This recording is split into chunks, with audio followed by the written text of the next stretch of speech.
What is your why? And when I say why, I mean a big capital Y. And probably not the why that you're thinking about in the alphabet, but the why that says, why are you doing this? What's your motivation? And if you don't have that, I strongly suggest you find one, because if you're just gonna get out there and do something, you're probably gonna fail. Well, it appears my tire still spins, so I can't use that as an excuse, so I guess it's time to go on a bike ride. GoPro's working, about to take you guys on a bike ride. This is actually a pretty cool little trail. It's a little windy through the trees. You'll see.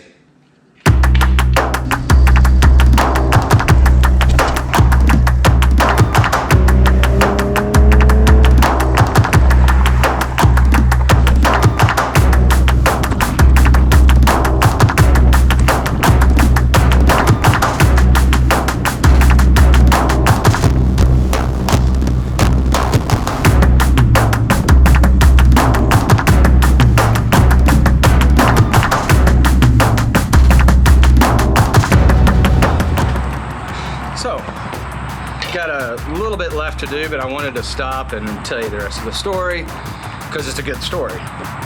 So, when I signed up for Ironman, I had no experience, just sign up for it. Typical me, we'll figure it out. So I go into the Play Tri store, which is a store that I didn't even realize they had, focuses on triathlons. And so in that process, I meet a guy named Todd, I met a guy named Steve, Steve's the owner, and I just started picking their brain. Hey, what do I need? What, this and that, and on and on. Had no idea what any of this amounted to. So it was my job at that point to steal as much information from the guy at the store as possible. So I did that. As I got to know Todd a little bit more, I started to learn a little bit more about his story. A small part of the story, that he just started working out, he started doing an Ironman, but it wasn't up until a few weeks ago that I really learned his story. He watched my last video, Steve, the coach, shared it with him. He saw it and he's like, man, I love it.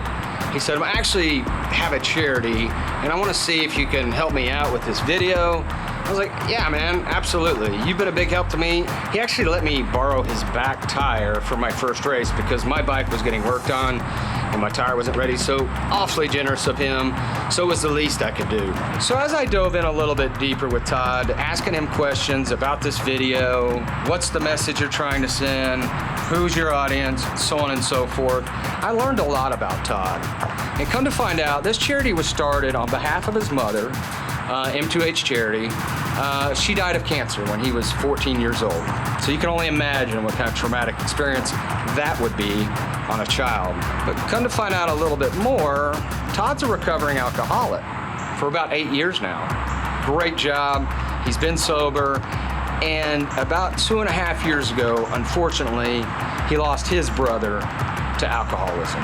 So he's got this charity, he's raising money, and what he's doing is he's running an Ironman in Florida in May, coming up real soon in a few weeks. He's running that race, and then 5 days later, he's making a 1,100-mile bike ride, top of Florida, all the way down the coast, all the way up. Crazy irony in all of this is as I'm putting this video together and as I'm editing it, one of the documents or pictures that Todd sent me was the date that his brother passed away.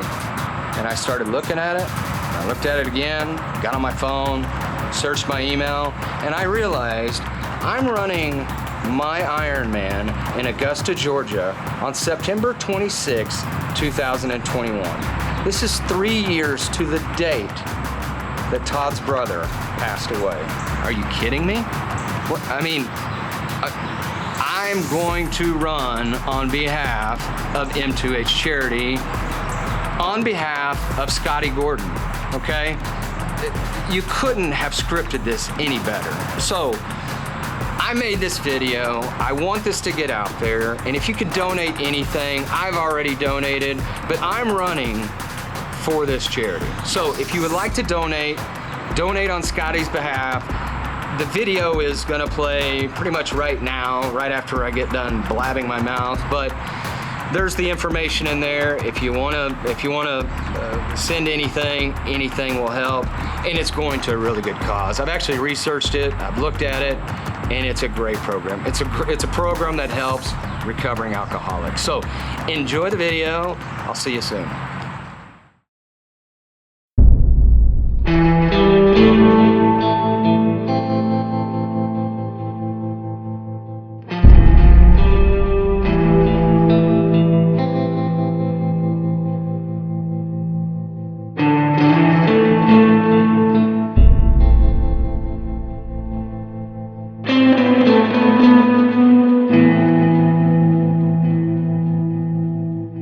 September 26th of 2018, my brother Scott passed away from causes that were directly related to alcoholism.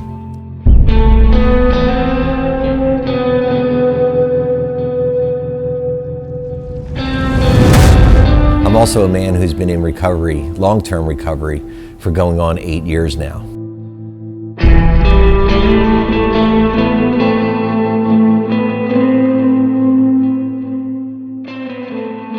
His death gave me the courage as well as the strength to start looking at myself and start to really get into some of where my emotional woundedness came from that dated all the way back to the death of my mother when I was 14 and having a very emotionally unavailable, distant, and absent father. But it was also during this journey that I found and discovered a passion for triathlon racing and endurance cycling. I realized what a huge benefit it was to my own inner healing, how it would challenge my mind to go beyond the limitations of my mind. Out of the shadows, bound for the gallows, a dead man walking, till love came calling. Rise up, rise up, rise up, rise up. 6 feet under, I thought it was over, and answered a prayer. The voice of a savior. Rise up, rise up, rise up, rise up. All at once I came alive. This beating heart, these open eyes, the ground let go. The darkness should have known. You're still rolling strong. You're still rolling strong. Now that you saved me, I sing 'cause you gave me a song of revival. I put it on vinyl. Rise up, rise up, rise up. I can't begin to tell you how training for an Ironman 70.3 in Atlantic City, how much that helped me to understand the limitations that I place on myself and how really there was nothing getting in the way of me experiencing a more fulfilled and joyous life. So after completing my first triathlon, I felt it was undeniable for me to share the experience of healing through the platform of M2H Charity. Let me tell you a little bit about it. The M2H Endurance Challenge 1200 is one event with two very distinct parts. May 15th in Panama City Beach, Florida, I'll be racing the Ironman 70.3 Gulf Coast. It's a one-day event. And then 5 days later, on May 21st, I'll be starting the Scotty Gort's Ride Around Florida. This is going to be an 1,130-mile cycling tour that's going to start in Panama City Beach, and it's going to go around the peninsula of Florida and end in St. Augustine. We've chosen a place in St. Augustine to end the ride called the Rain Tree Restaurant. That was where Scott was an employee prior to his death. The owners of Rain Tree Restaurant have become friends of our family, and we're so excited to be able to end the ride in a place that is not only so supportive, but has special meaning to me and my family. I did not want to have my brother's death go in vain, and I believe he died so we can have a greater purpose that others may live. So that's why we joined up with the Oxford House of Florida. In my opinion, there's nobody that offers a safer, more effective recovery environment than the Oxford House of Florida. So here's how you could be part of the journey. You can make a donation through our website at www.m2hcharity.org. There's a little yellow button right down about the middle of the page that says make your donation.